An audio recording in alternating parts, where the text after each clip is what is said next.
Existem áreas específicas que são ativadas. Vamos pensar dessa forma.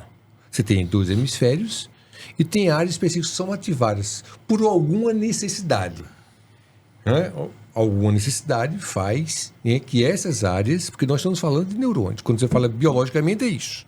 Né? Então, áreas que são responsáveis. Então, eu tenho uma área para memória, eu tenho uma área para, né, a formação do pensamento, eu tenho uma área para a escrita e a leitura, eu tenho uma área especificamente para ler palavras, eu tenho uma outra área. Então, nós pegamos áreas específicas que são ativadas por uma necessidade.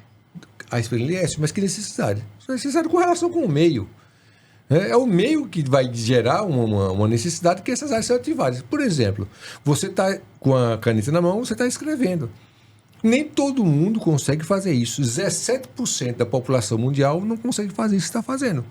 Pô, mas 17%, então tem alguma coisa aí que acontece. E aí quando a gente vai descobrir, quando a gente vai investigar, quando a gente vai colocar um paciente, né, num processo de ressonância, tomografia funcional, você vai ver que as áreas que deveriam ser ativadas não estão. Então, se eu combino, né, um indivíduo típico, né, que tem vamos chamar de normolexo, né, e um indivíduo que seja dislexo, por exemplo, quando você combina essas ativações, você vai ver claramente que você tem áreas específicas e especializadas nisso.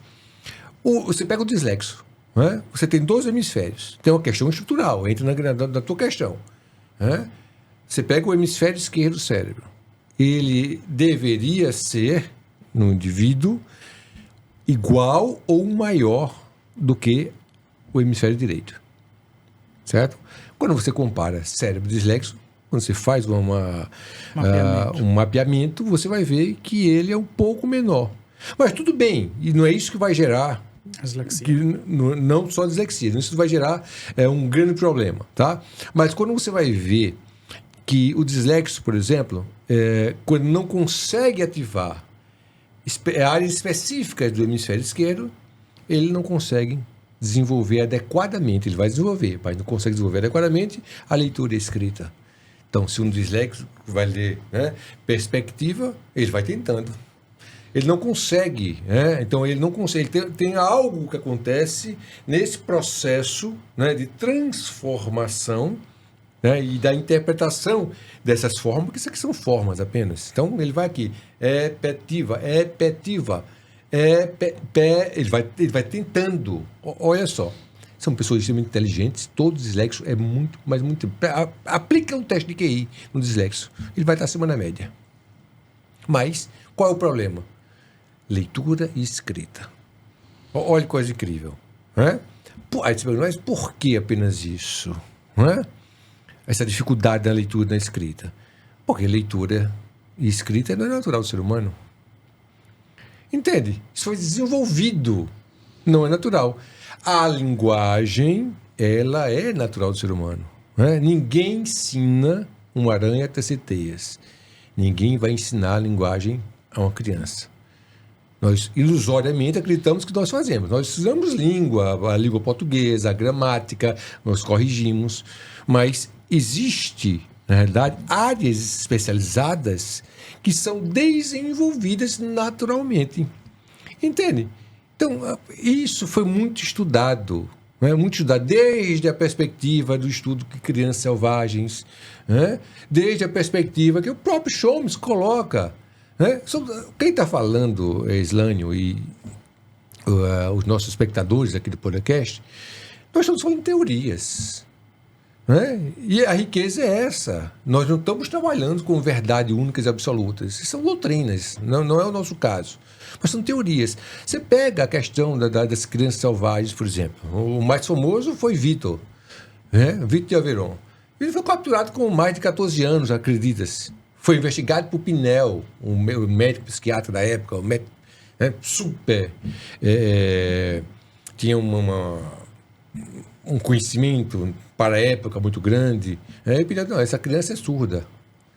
Ele não reagia a estímulos. Né? Aí quando você vai ver, Vitor não era surdo, né? Foi um dos casos de crianças selvagens mais bem estudados.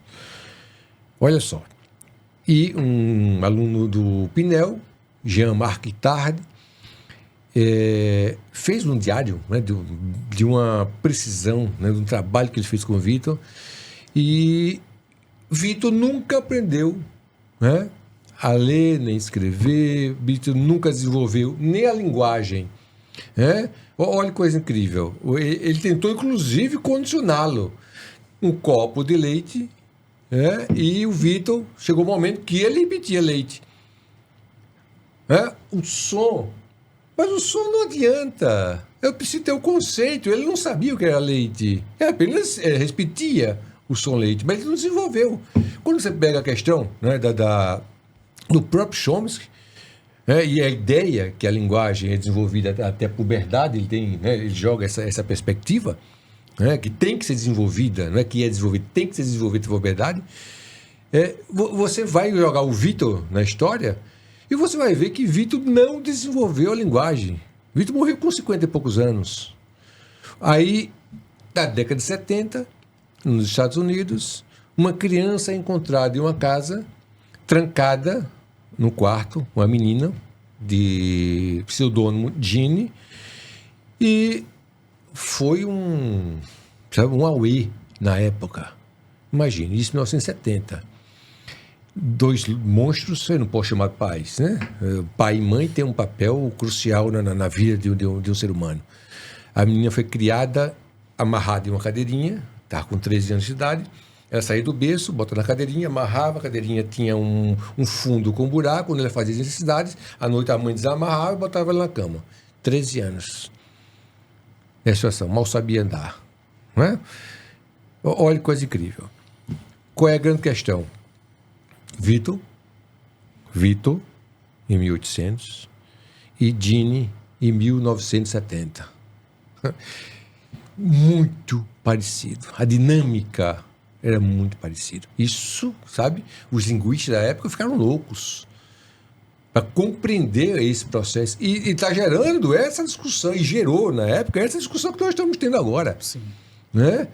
Como é que a linguagem é desenvolvida? Qual é o papel da linguagem no desenvolvimento do ser humano? Quando ele começa a comparar Vitor e começa a comparar Jeanne, né, com mais de 100 anos de diferença, com a mesma perspectiva, o mesmo comportamento, as mesmas dificuldades, começa a gerar, né, uma grande interrogação. E não melhorou, não. Porque o que nós estamos fazendo aqui é fragmentando as estruturas, tentando compreender as estruturas para compreendermos algo muito maior, que é o princípio da linguagem. E isso é dificílimo.